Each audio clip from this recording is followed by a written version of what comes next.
A woman in my network, she runs a private equity fund in Midtown, once told me she spent nearly $40,000 building a jewelry wardrobe specifically so she'd never repeat a look. Different earrings for every dinner, every gala, every meeting. She thought variety signaled abundance. A jeweler who's worked with several of the wealthiest families in this city told her something that stopped her cold. The women whose jewelry actually reads as expensive almost never change it, at all. She called me confused.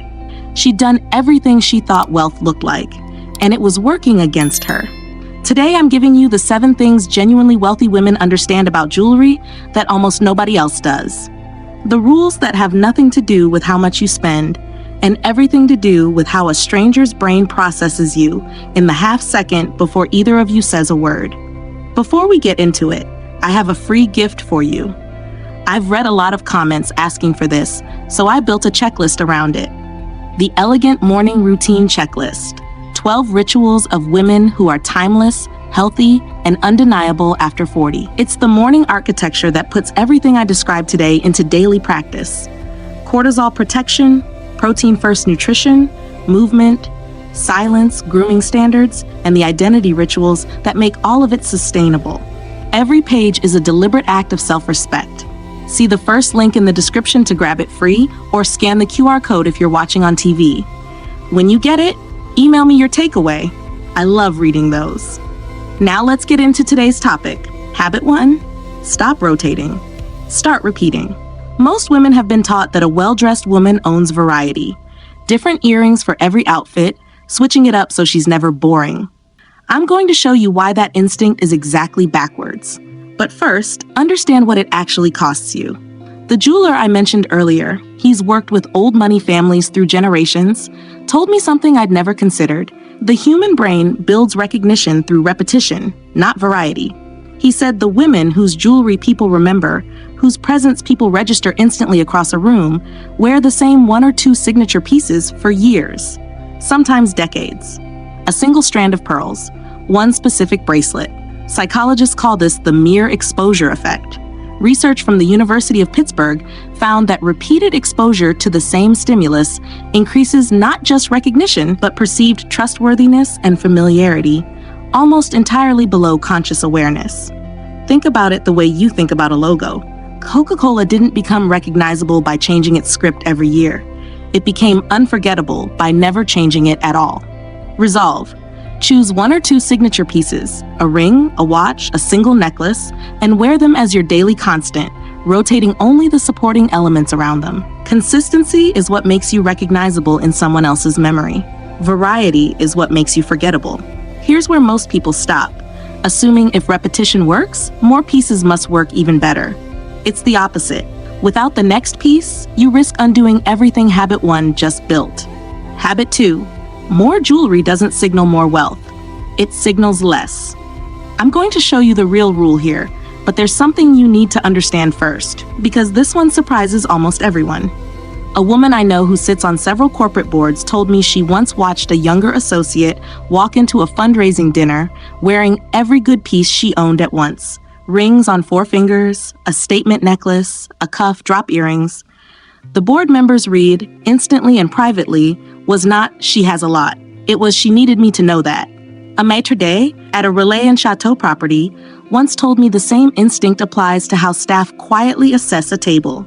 Abundance worn all at once reads as recent, not inherited. There's a documented mechanism behind this. Cognitive load research shows that when the eye encounters too many competing focal points at once, the brain defaults to a lower effort, lower value interpretation simply to resolve the visual noise efficiently. It's the same reason a cluttered storefront window reads as a discount shop, while a single illuminated piece in an empty window reads as exclusive. The human visual system was never built to assign high value to abundance. It assigns high value to restraint. Resolve. Choose 1 focal piece per appearance, never more than 2, and let everything else stay quiet by comparison. The fewer pieces competing for attention, the more valuable each one appears. And what I just gave you only governs how much. It says nothing yet about where a stranger's eye actually lands first. And that part isn't something you get to choose. Habit 3. You don't choose where their eyes go first. Their eyes do. This is the part almost no one has ever explained properly. And once you understand it, you'll never place jewelry the same way again. The human visual system is hardwired to track to the face first, and specifically to the lower third of it, the mouth and jawline, within the first quarter second of eye contact, before any conscious decision occurs. A dermatologist I know in New York, who studies how people are visually assessed in professional settings, told me this is precisely why earrings carry disproportionate visual weight compared to almost any other piece of jewelry. They sit directly inside the zone the eye is already moving toward by default. A bracelet has to compete for attention. Earrings inherit it automatically.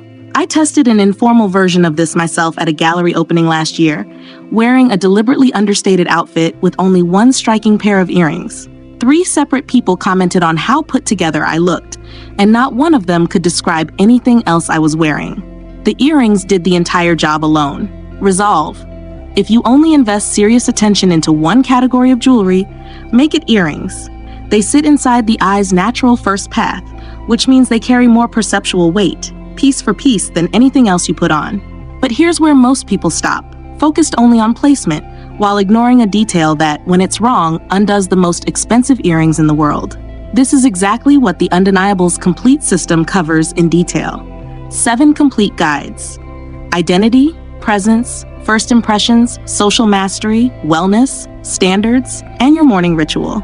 Everything the most elegant, vital, and undeniable version of you need, built into one system for less than a dinner out. It's linked in the description below, or scan the QR code on your screen. Habit 4. Mismatched metals aren't a style mistake. They're a processing cost. Most women have been told mixing gold and silver is a fashion rule, something either permitted or forbidden depending on the trend cycle. That framing is incomplete, and I want to go deeper, because the real explanation is more interesting than a rule. When the eye encounters 2 different metal tones within the same visual field, say a gold necklace beside a silver watch, the brain has to perform an additional categorization step it wouldn't otherwise need, deciding whether the inconsistency is intentional or accidental.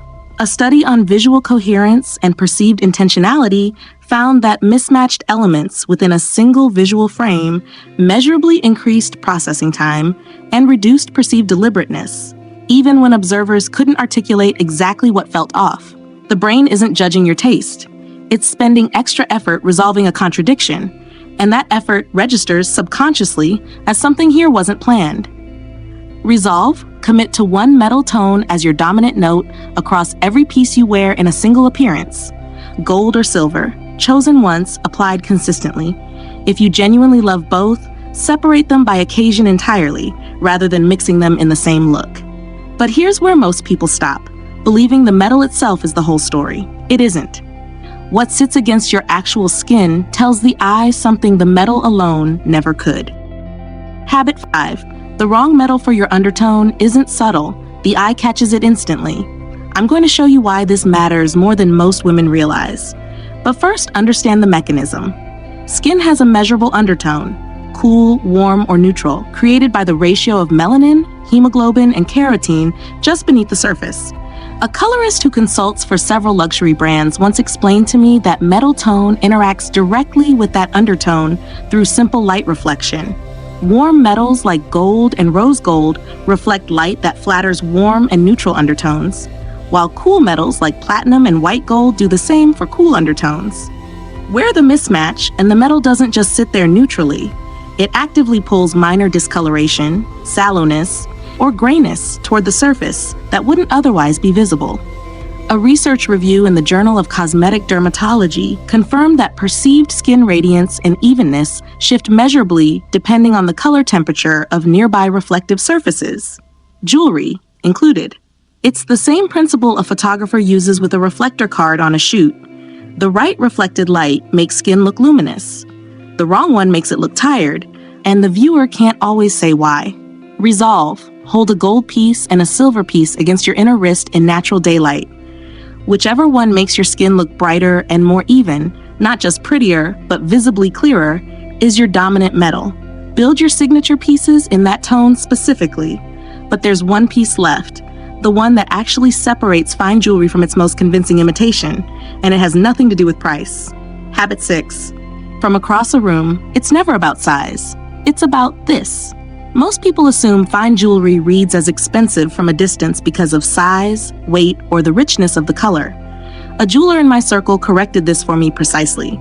From across a room, the human eye cannot resolve carat weight or even hue with much accuracy. What it can resolve instinctively is light behavior, specifically how a surface reflects light in a single clean flash versus a scattered, diffused glow. Genuine fine metals and well-cut stones reflect light in sharp, defined points. Lower quality materials scatter light more diffusely, producing a softer, hazier shimmer that the eye reads correctly, even without understanding why, as less refined. This is why two pieces that look nearly identical in a photograph can read completely differently in person. The optical property that separates them was never about what they're made of in isolation. It's about how precisely each surface returns light to the eye. Resolve. When choosing a piece, tilt it under direct light before buying. Look for a clean, defined glint rather than a soft, generalized shimmer. That single test tells you more about how it will read from across a room than the price tag does. But here's where most people stop. Assuming once a piece looks right, it will always look right. It won't, unless you protect the one thing that actually preserves that optical quality over time. Habit 7. The habit that protects every other habit on this list. Here is the complete picture, and then I'll bring it all together. Even the right piece, worn the right way, degrades visually over time without one final habit: maintenance. A jeweler told me that the single biggest difference between a piece that still reads as luminous after 20 years and one that reads as tired after 2 isn't the quality of the original metal, it's whether it was cleaned and properly stored. Skin oils, lotion residue, and daily exposure melt a microscopic film over reflective surfaces that dulls exactly the clean glint quality habit 6 just described, gradually enough that most women never notice it happening. They simply feel their jewelry has lost something and assume it's age or fading quality, when it's residue. A conservator who restores estate jewelry for several New York families told me that pieces brought in for cleaning after a decade of daily wear, with zero maintenance, often look indistinguishable from new once properly cleaned. The metal underneath never actually changed. Resolve. Wipe signature pieces with a soft cloth after each wear and have them professionally cleaned twice a year. This is the maintenance habit that protects every other habit on this list from quietly undoing itself. The complete framework. Choose 1 or 2 signature pieces and repeat them rather than rotating. Wear fewer pieces, not more. Invest your real attention in earrings since they sit inside the eye's natural first path. Commit to a single metal tone per appearance. Match that metal to your actual undertone. Choose pieces for their clean glint optical quality rather than size, and maintain them consistently so the quality you built into the first 6 habits never quietly erodes. These habits don't just change how people see you, they change how you see yourself. Once you know what to look for, you cannot unsee it. You now understand the 7 habits that determine whether jewelry reads as quietly wealthy or simply expensive, and you have them for free. The next step is the full blueprint, the Undeniables Complete System. 7 complete guides covering identity, presence, first impressions, social mastery, wellness, standards, and your morning ritual, built into one premium curriculum for women who are decided about how they age. Everything the most elegant, vital, and undeniable version of you needs in one place for less than a dinner out. It is linked in the description. Go there next. The next video builds directly on this because jewelry is only one signal, and I want to give you the rest. Stay subscribed. The women who show up to this channel consistently are the ones who actually change. I'll see you in the next one. Isabel.